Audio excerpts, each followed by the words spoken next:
오늘날 우리의 삶 속에서 그리고 교회 안에서 점점 거룩을 잃어가고 있습니다. 우리 신앙의 가장 큰 위기 가운데 하나가 바로 거룩성을 잃는 것입니다. 거룩은 우리 신앙의 본질 중에 본질입니다. 하나님께서는 내가 거룩하니 너희도 거룩하라 라고 분명히 말씀해 주셨습니다. 그럼에도 불구하고 우리의 삶 속에 교회 안에 거룩은 점점 구시대의 유물같이 남아 있습니다. 거룩이라는 것은 죄를 짓지 않는 것이 아닙니다. 또한 거룩은 목에 힘을 주고 살아가는 것이 아닙니다.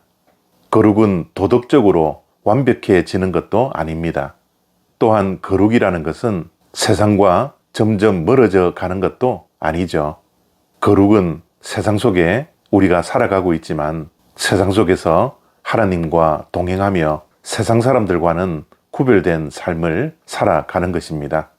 우리는 거룩한 백성입니다. 그 의미는 세상 사람들과는 구별되게 우리의 삶의 목적이 하나님을 위한 삶이 되는 것이죠. 그래서 거룩한 백성들의 삶은 세상의 기준이 아니라 하나님 나라의 기준으로 살아가는 자들입니다. 오늘 에스겔 10장 말씀은 거룩이 사라지면 하나님의 영광 또한 떠난다라는 것을 말씀하고 있습니다. 이스라엘 백성들은 겉모습은 하나님 나라의 택한 백성이었습니다. 그러나 그들의 삶은 점점 그들의 삶 속에서 거룩이 사라졌습니다. 그래서 하나님의 영광도 떠나게 되었던 것이죠. 18절을 보니 여호와의 영광이 성전 문지방으로부터 시작하여 떠나기 시작했습니다. 오늘 이 말씀은 상징적인 것이 아니죠. 하나님의 영광이 실제적으로 예루살렘 성전에서 떠났던 것입니다. 예루살렘 성전이 더 이상 거룩한 곳이 아니었기 때문에 하나님의 영광도 거룩하지 않는 그곳에 머물 수 없었습니다. 이스라엘 백성들은 예루살렘 성전이 있으면 하나님이 임재하시고 하나님의 영광이 머물러 있기 때문에 가장 안전한 곳이다 라고 여겼지만 하나님은 죄악 가운데 있는 그곳에 더 이상 머무를 수가 없었던 것입니다. 여호와의 영광은 결국 성전을 떠나 성의 동문 위에 머물다가 예루살렘을 결국은 떠나게 되었습니다. 하나님의 영광이 떠난 예루살렘 성전은 그냥 껍데기만 존재했습니다. 그리고 난 후에 하나님께서는 예루살렘을 심판하셨고 이방인들의 손길을 통하여 더 이상 거룩하지 않았던 예루살렘 성전도 파괴되었던 것입니다. 오늘 이 말씀을 통하여 우리의 삶을 다시 한번 돌이켜보는 귀한 시간이 되어지기를 바랍니다. 우리는 지금 거룩한 삶을 살고 있습니까?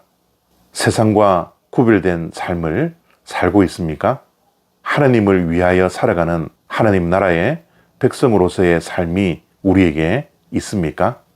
우리는 성도입니다. 성도라는 것이 우리의 정체성입니다. 성도라는 것은 거룩한 무리입니다. 구별된 무리들이 성도인 저와 여러분들입니다. 우리는 이 땅에서 세상과 구별되게 살아야 합니다. 나 자신을 위해서 살아가는 인생이 아니라 우리의 주인 되시고 우리를 구원해 주신 하나님을 위해 감사함으로 구별된 삶을 살아야 하는 것이 우리의 정체성을 바르게 지키는 것입니다. 그리하여 우리의 삶에는 하나님의 영광이 드러나야 합니다. 하나님의 영광을 가리는 삶이나 하나님의 영광이 떠난 삶이 아니라 하나님의 영광이 머물러 있는 삶을 우리는 살아내야 합니다. 우리의 삶 속에 하나님의 영광이 드러나고 있습니까? 혹시 주일에 한번 교회에 나와 예배 드리는 것으로 우리의 신앙생활이 끝이라고 여기지 않습니까? 우리의 삶 속에서 하나님의 영광이 떠나지 아니하도록 거룩한 삶을 살아야 합니다. 우리가 거룩함을 회복한다면 떠났던 하나님의 영광도 우리의 삶 속에 다시 돌아옵니다. 우리의 삶 속에 거룩함을 회복하는 저와 여러분 되어지기를 정말 소원합니다. 그래서 회복된 거룩함을 통하여서 우리의 삶 속에 우리의 가정에, 우리가 섬기는 교회에 하나님의 영광이 다시 임하여 정말 하나님께서 원하시는 구별된 삶, 거룩한 삶을 살아가는 저와 여러분들이 되어지기를 소원합니다. 오늘 하루도 거룩을 회복하여 새날을 맞이할 수 있는 저와 여러분 다 되시기를 축복합니다. 감사합니다.